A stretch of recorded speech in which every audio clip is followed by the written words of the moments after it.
Hello students, welcome to Concept Classes. Today we are going to discuss class 10th Political Science, third chapter Political Parties. So we had already completed our part 1 on this chapter. Now today we are going to discuss our part 2 on this chapter. So let's start. So our topic is a national parties. So first national party is a Indian National Congress. So Indian national Congress के बारे में तो आप अच्छे से जानते हैं. The Indian national Congress was establish in 1885. At the time of its establishment, Congress was an all comprehensive movement working for the national independence. सो बोल रहा है कि जो इंडियन नेशनल कांग्रेस पार्टी थी वो 1885 में फॉर्म हुई थी, और जब ये फॉर्म हुई थी तो उस टाइम पर ये इंडिपेंडेंस के लिए वर्क कर रही थी, मूवमेंट कर रही थी. Group with a different ideology had come together in this nationalist movement. So बोल रहा है कि तरह तरह की विचारधारा के लोग आए और क्या हुए, इस मूवमेंट से, इस नेशनलिस्ट मूवमेंट से क्या होते गए, जुड़ते गए. After independent the Congress emerge at the most dominant political party. और आज़ादी के बाद जो कांग्रेस है वो क्या हुई, एक तरह से बहुत ही प्रमुख पार्टी बनकर उभरी. डोमिनेंट मतलब प्रमुख, important. The party from the beginning follows the policy of secularism, all round development, equal rights and welfare of minorities and disadvantageous section of the society. So ये जो कांग्रेस पार्टी है वो पहले से ही सेकुलरिज्म पे वर्क कर रही है, मतलब भारत जो है वो धर्मनिरपेक्ष देश है. साथ ही साथ इक्वल राइट्स के ऊपर वर्क कर रही है, साथ ही साथ माइनॉरिटीज़ के वेलफेयर के लिए वर्क कर रही है. माइनॉरिटीज़ मतलब अल्पसंख्यक, इसके बारे में भी हमने 9th स्टैंडर्ड में पढ़ा हुआ है कि माइनॉरिटीज़ क्या होता है, शेड्यूल कास्ट क्या होता है, शेड्यूल ट्रिबल क्या होता है. तो ये सारी चीज़ें हम जानते हैं, 9th स्टैंडर्ड में हमने ऑलरेडी पढ़ा हुआ है. सो माइनॉरिटीज़ के लिए वो वर्क करते हैं. उसके बाद and disadvantageous section of the society, और सोसाइटी में ऐसे सेक्शंस जो डिसएडवांटेज क्रिएट करते हैं, उन सब चीज़ों के लिए कांग्रेस पार्टी वर्क कर रही थी. एक तरह से डिसएडवांटेज क्रिएट करने वाली चीज़ों को हटा रही थी, सेकुलरिज्म इस्टेब्लिश कर रही थी, वेलफेयर माइनॉरिटीज़ के लिए इस्टेब्लिश कर रही थी, माइनॉरिटीज़ के कल्याण के लिए काम कर रही थी, लोगों के बीच में लोगों को इक्वल राइट्स दे रही थी. तो इस तरह से पॉलिटिकल पार्टीज़ जो है कांग्रेस, वो क्या कर रही थी, वर्क कर रही थी. Congress has organise a various programme to achieve those objective. Congress ने बहुत सारे प्रोग्राम्स भी स्टार्टिंग ऑर्गेनाइज किए. ये जितने भी ऑब्जेक्टिव्स है, ये जितने भी सेकुलरिज्म है, इक्वलिटी है, ऑल राउंड डेवलपमेंट है, वेलफेयर ऑफ माइनॉरिटीज़ है, डिसएडवांटेज सेक्शन ऑफ सोसाइटी है, इन सारी चीज़ों को अचीव करने के लिए इन्होंने बहुत सारे प्रोग्राम भी स्टार्ट किए. The party believe in the democratic socialism, social equality and international peace. ये जो पॉलिटिकल पार्टी थी कांग्रेस, ये क्या करती थी, सोशलिज्म पे, सोशल इक्वलिटी पे और इंटरनेशनल पीस पर क्या करती थी, एक तरह से विश्वास करती थी, बिलीव करती थी. Next communist party of India. This party based on the communist ideology was established in 1925. It is an old party of India. अब देखिए, ये पार्टी 1925 में इस्टेब्लिश हुई थी, और ये जो कांग्रेस पार्टी ये 1885 में इस्टेब्लिश हुई थी. फिर भी क्या बोल रहा है कि it is an old party of India. So अब ये ओल्ड पार्टी कैसे हो गई, अगर ये 1885 में इस्टेब्लिश हुई थी तो इसको ओल्ड पार्टी होना चाहिए था. सो ये कैसे ओल्ड पार्टी हो गई. सो देखिए, ये जो पार्टी है Communist party of India, actually में ये इस्टेब्लिश हो चुकी थी 1885 के बहुत पहले. बट ये क्या कर रही थी, पॉलिटिकल पार्टी नहीं थी. ये क्या करती थी, सोशल वर्क करती थी. 1925 में ये पॉलिटिक्स में आई, इसीलिए बोला जाता है कि इसका इस्टेब्लिशमेंट जो हुआ है वो 1925 में हुआ है. इसके पहले ये क्या कर रही थी, पॉलिटिकल पार्टी ये जो थी 1925 के पहले जो थी, ये एज अ सोशल वर्क काम कर रही थी. और ये 1885 के पहले ही इस्टेब्लिश हो चुकी थी, बहुत पहले, और सोशल वर्क के थ्रू पर काम करती थी, और पॉलिटिकल पार्टी नहीं थी, पॉलिटिक्स में नहीं थी. सो इसीलिए इसे बोला तो जाता है कि oldest party of India, but अगर इसके इस्टेब्लिशमेंट की बात आती है तो वो 1925 में इस्टेब्लिश हुई थी. Okay. The party work for the welfare of labour and worker. The party oppose capitalism. So देखिए, बोल रहा है कि ये जो पार्टी थी ये क्या करती थी, किसके कल्याण के लिए काम करती थी, लेबर और वर्कर्स के कल्याण के लिए काम करती थी. वेलफेयर मीन्स होता है कल्याण, और ये पार्टी कैपिटलिज्म को अपोज करती थी. तो सबसे पहले आपको समझना पड़ेगा कैपिटलिज्म क्या होता है। तो कैपिटलिज्म को हिंदी में बोलते हैं पूंजीवाद। अब ये कैपिटलिज्म का मीनिंग अगर समझे नॉर्मल लैंग्वेज में, सो कोई कंपनी है सपोज कीजिए, और उसमें कोई प्रोडक्ट बन रहा है, तो वो जो प्रोडक्ट है उस पर पूरा का पूरा अधिकार किसका होगा? जो कंपनी का मालिक होगा। सो जब ऐसा चीज होता था तो इसी को वो अपोज करती थी कि पूरा का पूरा अधिकार कंपनी के मालिक का नहीं होगा, बल्कि उसमें कुछ परसेंट अधिकार किसका होगा? गवर्नमेंट का होगा। सो यही था कैपिटलिज्म। जब किसी चीज पर पूरा का पूरा अधिकार एक तरह से उसके ओनर का होता है तो वो कैपिटलिज्म कहलाता है। बट ये क्या करती थी? उस कैपिटलिज्म को अपोज करती थी। इसका मानना था कि पूरा का पूरा अधिकार जिसकी फैक्ट्री है या जिसकी कंपनी, उसका नहीं होना चाहिए, बल्कि उस पर कुछ अधिकार जो है वो किसका होना चाहिए? गवर्नमेंट का होना चाहिए। The party leadership developed differences in 1962 over the issue of welfare. Communist Party of India should accept the leadership of Communist China or the Soviet Union. This lead to the split the Communist Party of India and a spread party. Communist Party of India Marxist was formed. So बोल रहा है कि 1962 के बाद क्या हुआ? इस party में एक तरह से दरार आ गई, और इसमें से कुछ लीडर्स जो थे उन लोगों ने क्या किया? कम्युनिस्ट चाइना और कुछ जो थे वो सोवियत यूनियन के साथ जाकर अलग अलग हो गए। कुछ लोग जो है वो कम्युनिस्ट चाइना के साथ जाकर मिल गए और कुछ लोग जो है वो सोवियत यूनियन के साथ जाकर मिल गए। तो इस तरह से ये पार्टी जो है क्या हो गई? सेपरेट हो गई। सो एक पार्टी का नाम हो गया कम्युनिस्ट पार्टी ऑफ इंडिया और एक पार्टी का नाम हो गया communist party of India Marxist. तो इस तरह से ये पार्टी जो है दो भागों में बट गई। नेक्स्ट है भारतीय Janata party. So Bharatiya Janata Party is an important party at the national level. So देखा जाए तो नेशनल लेवल पर भारतीय जनता पार्टी और कांग्रेस, यही दो जो है वो बहुत इंपॉर्टेंट पार्टी है। भारतीय Jansangh was establish in 1951। So Bharatiya Janata party का नाम पहले भारतीय जनता पार्टी नहीं था। सो भारतीय जनसंघ नाम की एक पार्टी थी जो इस्टेब्लिश हुई 1951 में। This party was merge with the Janata Party that was establish in 1977। और एक पार्टी इस्टेब्लिश हुई थी जनता पार्टी जो 1977 में इस्टेब्लिश हुई थी। सो ये जब भारतीय जनसंघ जो 1951 में इस्टेब्लिश हुई थी और जनता पार्टी 1977 में इस्टेब्लिश हुई थी, जब ये दोनों आपस में मर्ज हो गई तब जाकर बनी भारतीय Janata Party. The Janata party could not survive. सो लिखिए, अभी मर्ज तो हुई लेकिन जनता पार्टी सर्वाइव नहीं कर पाई। There are a split in the party and Bharatiya Jansangh a component party of Janata Party establish a new party in 1980। So बोल रहा है कि देखिए 1951 में जो पार्टी इस्टेब्लिश हुई थी उस पार्टी का नाम था भारतीय जनसंघ। उसके बाद 1977 में एक पार्टी इस्टेब्लिश हुई जिसका नाम था जनता पार्टी। ये दोनों मर्ज हुई लेकिन ये दोनों क्या की? सर्वाइव नहीं कर पाए। There was a split in the party और ये दोनों क्या हो गए? स्प्लिट हो गए। And Bharatiya Jansangh the component party of Janata Party establish a new party. So Janata Party जो थी वो क्या हुई? इससे अलग होकर एक नई पार्टी फॉर्म की। ठीक है, और कब फॉर्म की? वो 1980 में, और उसी पार्टी का नाम रखा गया Bharatiya Janata Party. The party stand for the protection of the Indian culture and tradition.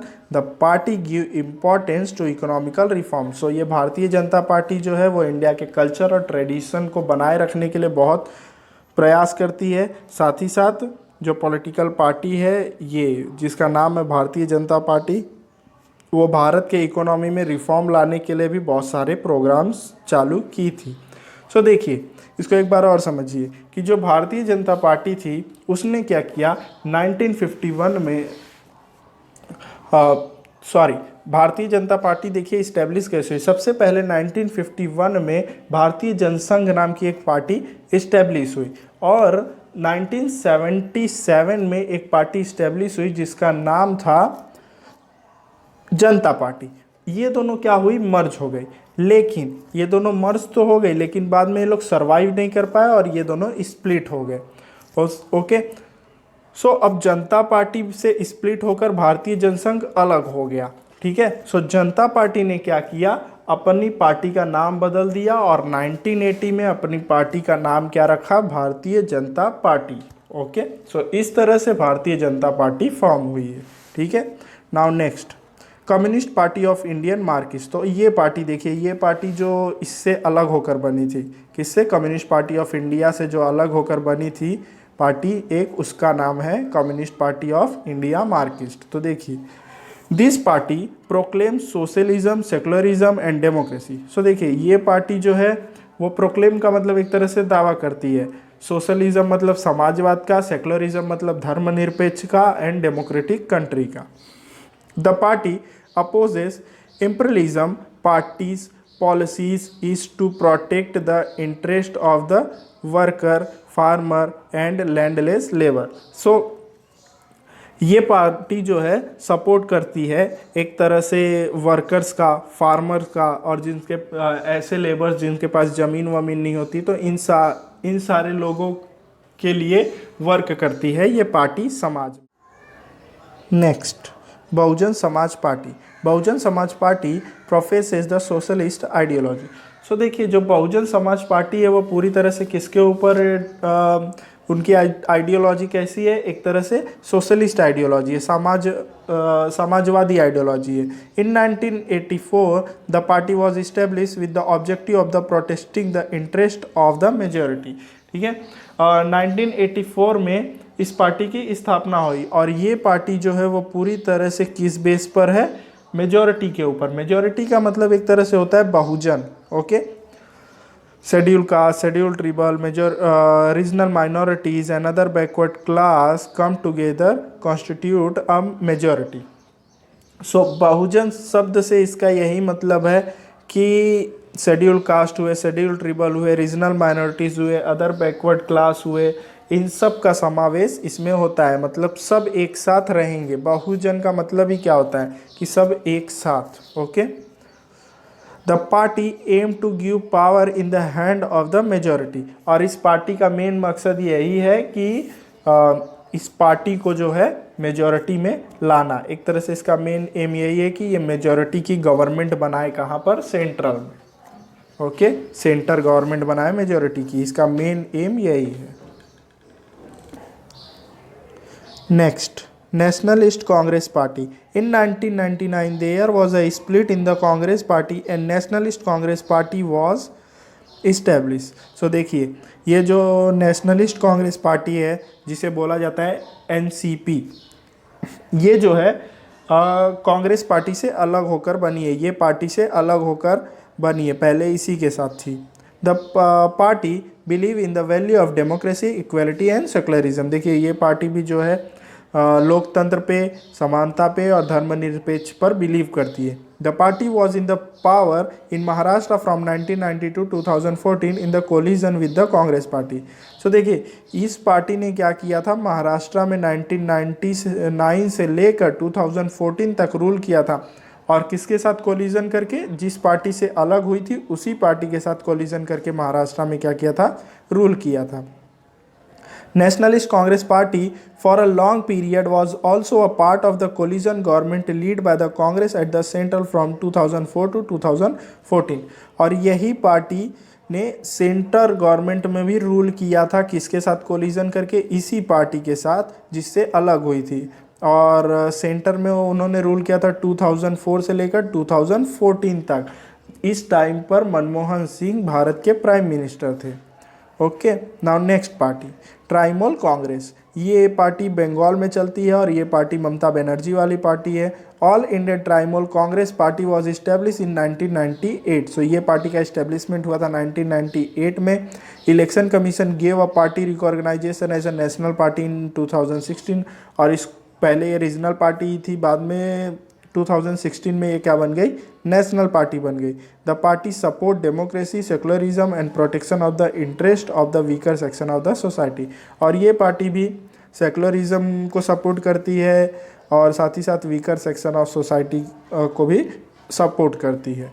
Next, number of seat secured by the national parties in Lok Sabha election in 2009 and 2014। सो देखिए, 2009 और 2014 में इलेक्शन हुआ था।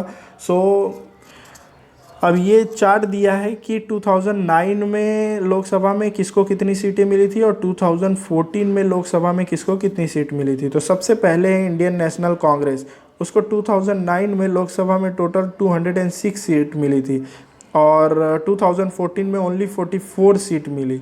कम्युनिस्ट पार्टी ऑफ इंडिया को 2009 में 4 seat मिली थी और 2014 में ओनली 1 सीट मिली। भारतीय जनता पार्टी 2009 में 116 सीट मिला था और 2014 में 282 सीट मिला था और 2014 में ही कांग्रेस का रूल पिछले 10 साल से चल रहा था जो ख़त्म हो गया और भारतीय जनता पार्टी का रूल इस्टेब्लिश हुआ 2014 में। Communist party of India Marxist, ये जो कम्युनिस्ट पार्टी से अलग हुई थी वो वाली पार्टी, उसको 2009 में 16 सीट मिला था और 2014 में 9 सीट मिला था। बहुजन समाज पार्टी, उसको 2009 में 21 सीट मिला था और 2014 में उसको एक भी सीट नहीं मिला था। नेशनलिस्ट कांग्रेस पार्टी 2009 में 9 सीट्स मिला था एंड 2014 में ओनली 6 सीट्स इसने विन किया था। नेक्स्ट ये देखिए पेपर का कटिंग है। Power seats in Tamil Nadu, shift in Tamil Nadu means power जो है वो दूसरे के हाथ में चला गया। विच पोर्टफोलियो होम और सोशल वेलफेयर, कौन कौन सा एजेंडा है सोशल वेलफेयर और होम वेलफेयर के लिए। Shiromani Akali Dal gets clear majority. सो ये सब क्या है, पेपर्स की हेडलाइन है। सो देखते हैं आगे क्या दिया है। You must be reading different news in newspaper. Through else news items we get information about the various party existing in the different state of India। So देखिए बोल रहे हैं कि आप तरह तरह की न्यूज़ जो है वो न्यूज़पेपर में पढ़ते हैं और उस न्यूज़पेपर के थ्रू हमें इंफॉर्मेशन मिलती है कि तरह तरह की पॉलिटिकल पार्टी जो है वो रूल कर रही है डिफरेंट स्टेट्स में इंडिया के। Do this party function only eight a state level. तो क्या ये पार्टी सिर्फ स्टेट लेवल पे वर्क करती है? सो ऐसा नहीं है। मैंने बताया जो रीजनल पार्टी है वो पूरे स्टेट रीजन पे ही सिर्फ वर्क करेगी और जो नेशनल पार्टी है वो पूरे नेशन पे वर्क करेगी। Some state leaders are influential at national level while some have influential only at state level. Why is it so. देखिए कुछ लीडर्स जो होते हैं वो इन्फ्लुएंशियल होते हैं सिर्फ नेशनल लेवल पे। नेशनल लेवल मतलब पूरे एक तरह से सेंट्रल लेवल पे बात किया जाता है नेशनल लेवल, और कुछ लोग ऐसे होते हैं जो सिर्फ स्टेट लेवल पे ही वर्क करते हैं। तो ऐसा क्यों? सो वही सब अभी हम समझेंगे। With the help of such question, we will try to get information about the various regional party in India. We will study some of the regional party from different part of India. So इस question के सहारे हमने कुछ informations निकाला कि regional party India में कैसी होती है। चलिए अब देखते हैं कि अलग अलग रीजन में अलग अलग रीजनल पार्टी के बारे में जानकारी लेते हैं। In India, we find people speaking different language and having a different tradition and culture. So India में अलग अलग जगह पर अलग अलग भाषा बोलने वाले लोग होते हैं, अलग अलग परंपरा वाले लोग होते हैं, अलग अलग संस्कृति वाले लोग होते हैं। They belongs to a different part of India. We see different region have their own language. हम लोग ने देखा है कि अलग अलग रीजन पे अलग अलग लैंग्वेज होती है। You have early studied different geographical region in Maharashtra. In Maharashtra, there exists geographical and cultural diversity. Maharashtra is a different form of Madhya Pradesh and Karnataka. सो बोल रहा है कि आपने महाराष्ट्र में ही देखा होगा कि यहाँ पर जो जोग्राफिकल रीजन है महाराष्ट्र का वो एक अलग है, डिफरेंट है। एंड यहाँ पे तरह तरह की सांस्कृतिक विविधताएं देखने को मिलती है। कल्चरल डाइवर्सिटी को ही सांस्कृतिक विविधताएं बोलते हैं, ठीक है। यहाँ पर तरह तरह की संस्कृति देखने मिलती है। कोई हिंदू है, कोई मुस्लिम है, कोई सिख है, कोई ईसाई है। सो सब लोग अपनी संस्कृति का क्या करते हैं, प्रेजेंटेशन करते हैं। और जो महाराष्ट्र का कल्चर है वो मध्य प्रदेश और कर्नाटका से अलग है। द फीलिंग ऑफ एफिनिटी का मतलब क्या होता है, आत्मीयता। Development about our language and regional gradually turn into the identity consciousness and finally give rise to the regionalism.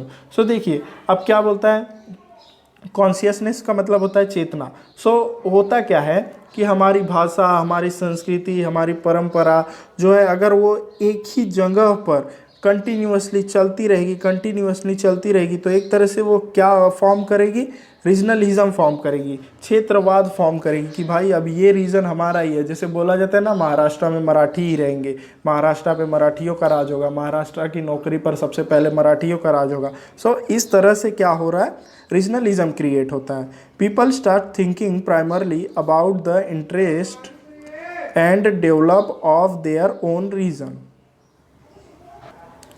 सो जब ऐसा हो जाता है, जब रीजनलिज्म क्रिएट हो जाता है तो पीपल्स के अंदर एक तरह से क्या हो जाता है कि अपने रीजन को ही डेवलप करने का एक इंटरेस्ट क्रिएट हो जाता है। फिर वो देश के बारे में नहीं सोचते, फिर वो क्या करते हैं, सिर्फ अपने रीजन को डेवलप करने का सोचते हैं कि हमारा रीजन, हमारा क्षेत्र, हमारा महाराष्ट्र किस तरह से डेवलप्ड हो। तो इस तरह से हर एक स्टेट में यही है कि रीजनल पार्टी जो है वो अपने रीजन को ही डेवलप करती है, और जाहिर सी बात है वो रीजन के बाहर जा भी नहीं सकती, तो वो अपने रीजन को ही डेवलप करने का ट्राई करेगी। लेकिन बात यही है कि जब वो मेजॉरिटी में आएगी तो ही डेवलप कर सकती है, वरना नहीं कर सकती। They start feeling proud to their language, literature, tradition, history of social reform, educational and cultural movement, and this give rise to the development of linguistic identity. So अब क्या होता है, अगर रीजनलिज्म क्रिएट हो गया तो फिर उनको एक तरह से अपनी भाषा पर, अपनी संस्कृति पर, अपने समाज के इतिहास पर, अपने एक तरह से शिक्षा पर, अपनी संस्कृति पर एक तरह से बोला जाता है ना कि घमंड आ जाता है। तो फिर वो क्या करते हैं, अपनी ही भाषा, अपने ही देश, अपने ही राज्य, अपनी ही संस्कृति, अपने ही इतिहास, अपने ही शिक्षा, इन सारी चीज़ों को ही क्या करने लगते हैं, डेवलप करना शुरू कर देते हैं। So regional identity develop from the consciousness about the development of a region and the feeling that people belongs to the region should have claim over a resource and employment opportunity।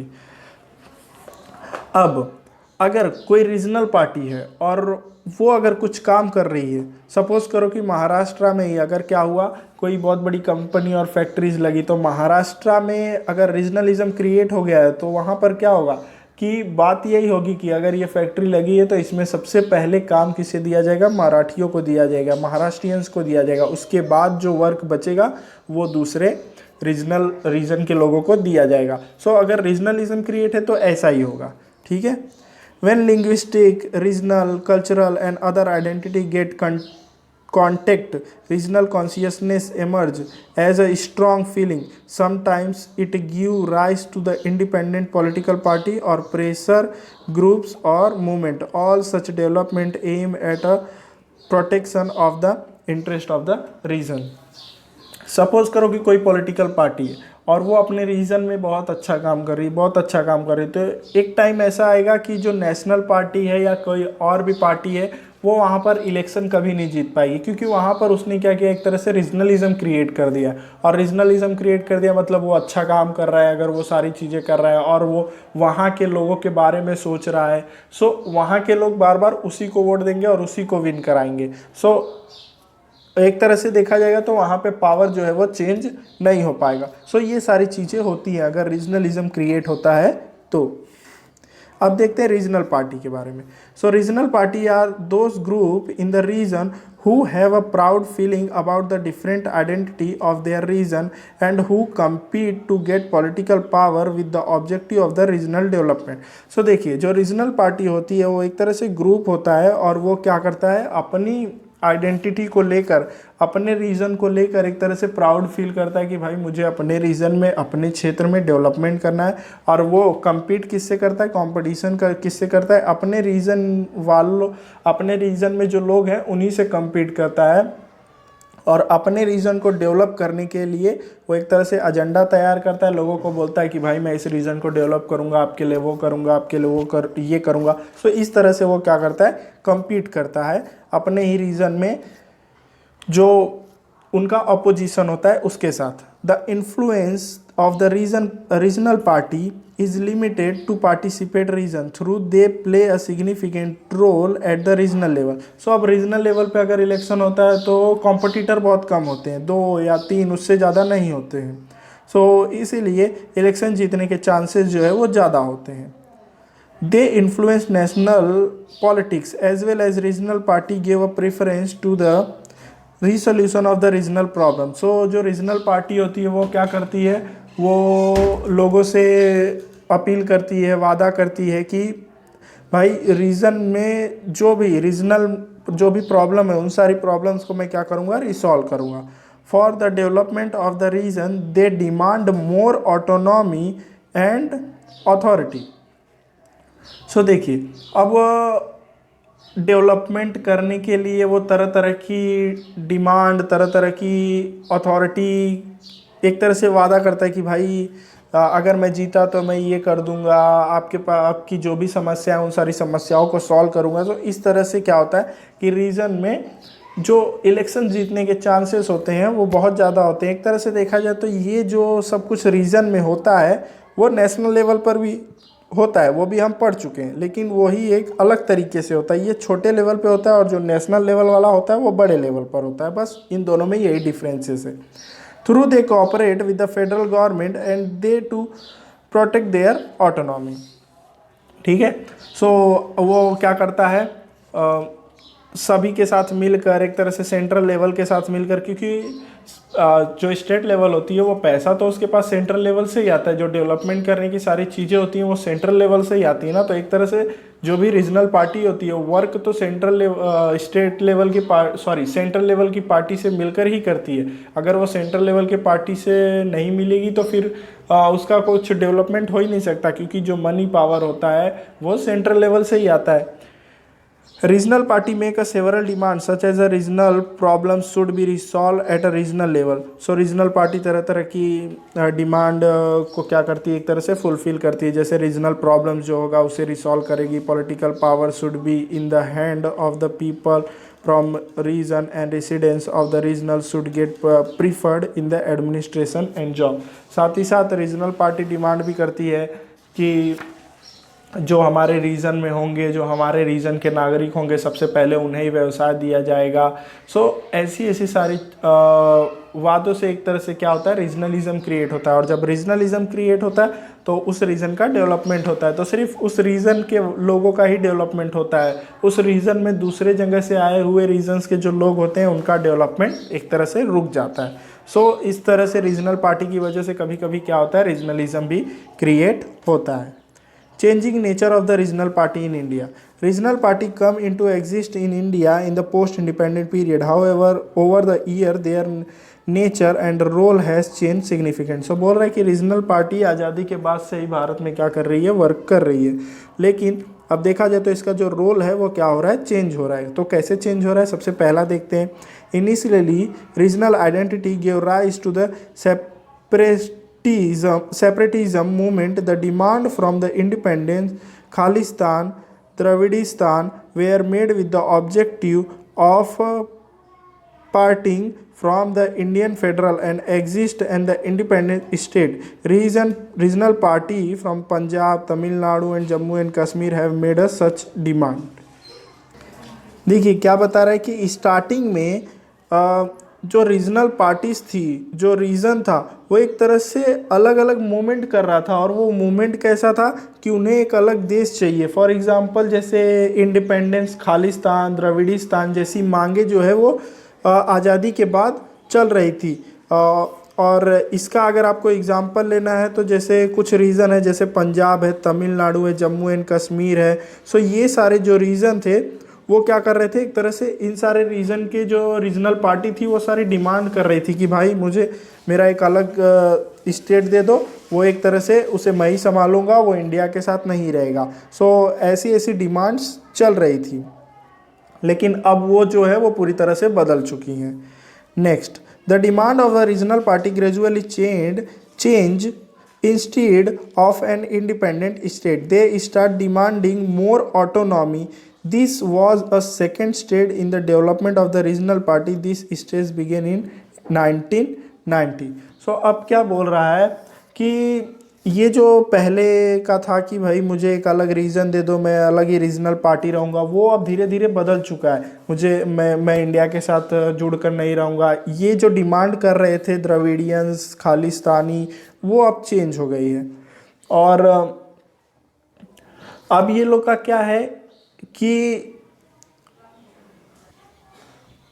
अब इनकी demand है कि बोल रहे हैं कि एक जो जैसे ये पहले मांग रहे थे कि हमें एक इंडिपेंडेंस स्टेट दे दो, सो अब उसकी जगह पे ये क्या मांग रहे हैं कि हमें अब ज़्यादा पावर दे दो। ठीक है, हमारे पास जितना ज़्यादा पावर होगा हम उतना ज़्यादा क्या करेंगे, अपने रीजन का डेवलपमेंट कर पाएंगे। तो ये जो स्टार्टिंग हुआ है ये 1990 से हुआ है। Next, the regional party demand that from the development of the region people from the region should get power at a state and national level, for example Shivsena, Telugu Desam. So बोल क्या रहा है कि जो रीजनल पार्टी है अब वो डिमांड कर रही है कि हमारे सिटीजन्स जो हैं उनका क्या करे, जो सेंट्रल लेवल की गवर्नमेंट है, नेशनल गवर्नमेंट है, वो उनका डेवलपमेंट करे।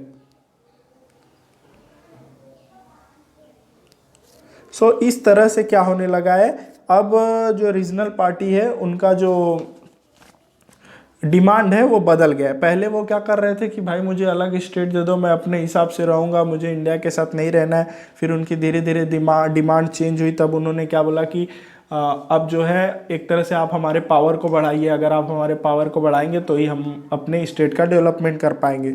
अब थर्ड में क्या बता रहा है कि इनकी डिमांड है कि भाई आप हमारे रीजन को डेवलपमेंट कीजिए, आप हमारे रीजन का डेवलपमेंट कीजिए और आप हमें पावर दीजिए कि हम भी क्या कर सके, अपने रीजन, अपने सिटीजन्स का डेवलपमेंट कर सके। सो फॉर एग्जांपल शिवसेना और तेलुगु देशम, ऐसी ये सारी पार्टीज जो है एक तरह से नेशनल लेवल पर डिमांड करती है कि भाई हमारे स्टेट का इस तरह से क्या कीजिए, डेवलपमेंट कीजिए। The development of the regional party in the north east shows as a different trend. So देखिए, जो रीजनल पार्टी है नॉर्थ ईस्ट की, अब उनका डेवलपमेंट जो है एक डिफरेंट तरह से दिखाई दे रहा है। They give up their demand from the centralism and have start demanding autonomy. अब इन्होंने जो है कि भारत से अलग होने का जो डिमांड था वो छोड़ दिया और ये लोग क्या कर रहे हैं, डिमांड कर रहे हैं कि इनको ज़्यादा से ज़्यादा पावर दिया जाए। The regional party from north east are now entering in main stream of the national politics. अब धीरे धीरे नॉर्थ ईस्ट की जो रीजनल पार्टी है वो क्या कर रही है, नेशनल पॉलिटिक्स में क्या कर रही है, पार्टिसिपेट कर रही है। In short, we can say that the role of regional party in India has passed through a various phase from the centralism to autonomy and now towards entry into a mainstream national politics। तो बोल रहा है कि अगर संक्षेप में कहा जाए, इन शॉर्ट में बोला जाए, तो जो रीजनल पार्टी है वो बहुत सारे लेवल से गुजरी है। पहले उनका ये कहना था कि भाई मुझे अलग कर दो, मुझे सेपरेट कर दो। फिर उन्होंने बोला कि मुझे मोर ऑटोनॉमी चाहिए, ज़्यादा पावर चाहिए। फिर उन्होंने अब वो क्या कर रहे हैं, नेशनल पॉलिटिक्स में पार्टिसिपेट कर रहे हैं। Collision politics is one of the consequence of their increasing influence in national politics. और क्या हो रहा है कि अब ये जो रीजनल पार्टी है ये कैसे नेशनल पार्टी में पार्टिसिपेट कर रही है, नेशनल पॉलिटिक्स में पार्टिसिपेट कर रही है। तो जो नेशनल पार्टी है उसके साथ क्या कर रही है, कोलिजन कर ले रही है। सो इस तरह से जो रीजनल पार्टी है वो भी क्या कर रही है, नेशनल पार्टी के साथ कोलिजन करके नेशनल पॉलिटिक्स में पार्टिसिपेट कर रही है। In India we have many regional party, it is not possible to know about all such party in this chapter. So बोल रहा है कि इंडिया में बहुत सारी रीजनल पार्टी है, तो हम सबके बारे में इस चैप्टर में नहीं जान सकते। We will study some party as representative of Indian east, west, north and south region. So चलिए फिर भी हम कुछ पार्टीज़ के बारे में जानेंगे जो रिप्रेजेंट करती है ईस्ट को, वेस्ट को, नॉर्थ को, साउथ को। ठीक है, सो यहाँ पे हमारा पार्ट सेकंड कंप्लीट होता है पॉलिटिकल साइंस के थर्ड चैप्टर का।